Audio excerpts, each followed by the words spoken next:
Well, I mean, there's a lot of things where I think I didn't think would be successful. So probably and the most significant thing is being able to land an orbit-class rocket boost stage and bring it both back to Cape Canaveral, land on land, and be able to land on a drone ship out in the ocean. There is a bit of an education process that's needed to understand orbital dynamics, because a lot of people are confused of like, why the heck are you landing landing a rocket on a ship in the ocean? That seems pretty inconvenient.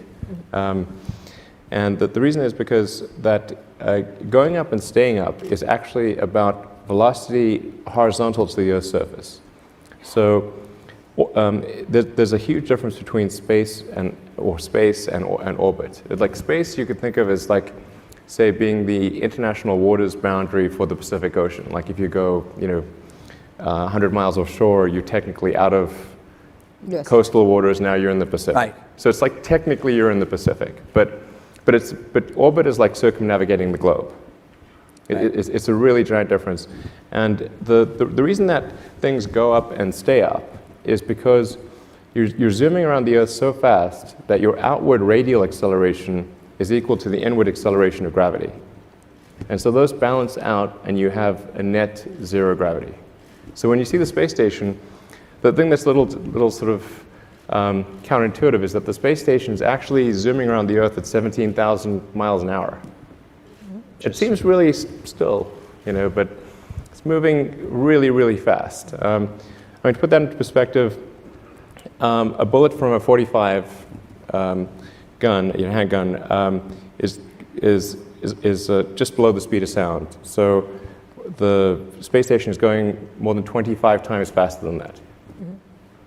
And that's what's needed actually to go up and stay up. And that's why there's the term escape velocity, not escape altitude. There's no such thing as an escape altitude. There's only an escape velocity. Yeah, you can think of gravity as kind of a funnel in space-time. Or think of like a coin funnel. Like it's very much like that but it's obviously a sort of a four-dimensional coin funnel. But if you spin a marble or a coin on a coin funnel, when it's far out, it sort of spins slowly, and then as it gets closer, it spins faster and faster. And if you were to start at the bottom of the coin funnel and you wanted to exit, you'd spin it horizontally, and it would spin out, and that's really how you get to orbit. In order to get to orbit, all that matters is your horizontal velocity. Your altitude doesn't really matter. In fact, the force of gravity at say the sort of nominal boundary of space, 100 kilometers, is almost exactly the same as it is on the surface of the Earth. Like if it's a few percent lower than the surface of the Earth. So in order to go up and stay up, the only thing that matters is how fast are you going horizontal to the Earth's surface. So you have that outward radial acceleration, or think of it like maybe like tetherball or something like that. It's really that outward acceleration is the thing that matters. And so when the rocket is going to orbit, the only reason it's going up is to get out of the thick part of the atmosphere. Because at high velocity, the atmosphere is thick as molasses. And so it goes up very briefly, but if you look at a long exposure of the rocket's trajectory, you'll see it goes up, but immediately curves over and starts going horizontal. Mm-hmm. And so at the point at which the point at which the stages separate, there's two stages. The primary boost stage, which is the most expensive part of the rocket, the point at which that staging occurs can be as high as Mach 10. But it's going away from the launch site at 10 times the speed of sound. So in order to get back to the launch site, you would have to have enough fuel and oxygen to reverse out that velocity and boost back all the way to the launch site. And you just don't have, the physics of it don't really allow you to have that much. It's not about saving money on fuel or anything, it's just physically impossible.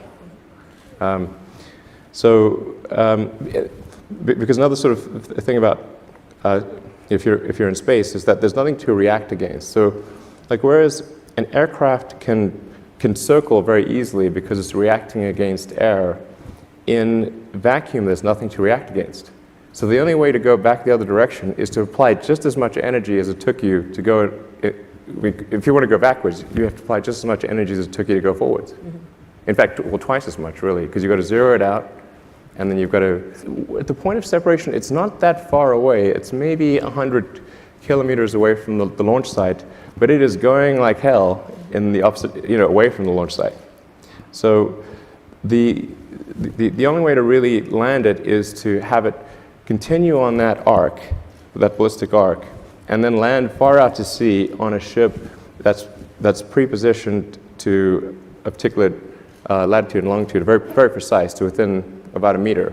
And then the rocket will then go from vacuum through rarefied air at hypersonic velocity. So when it's in vacuum, it has to, obviously you can't use aero surfaces, you have to use nitrogen jets to control the attitude and position. And then as it starts to encounter the air, we use grid fins, because grid fins look like sort of like a waffle. They work quite well across a wide regime, from both very high velocity hypersonics through supersonic, transonic, and subsonic. So it's hard to have aero surfaces that work well across that entire regime.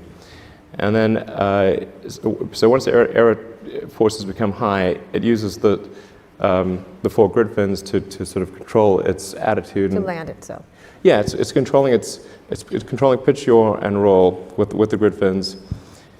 And then those grid fins will then position it to where it's fairly close to the ship, and then it will light, in this case, 3 of the 9 engines to arrest the velocity, and then drop to 1 engine for precision right before landing.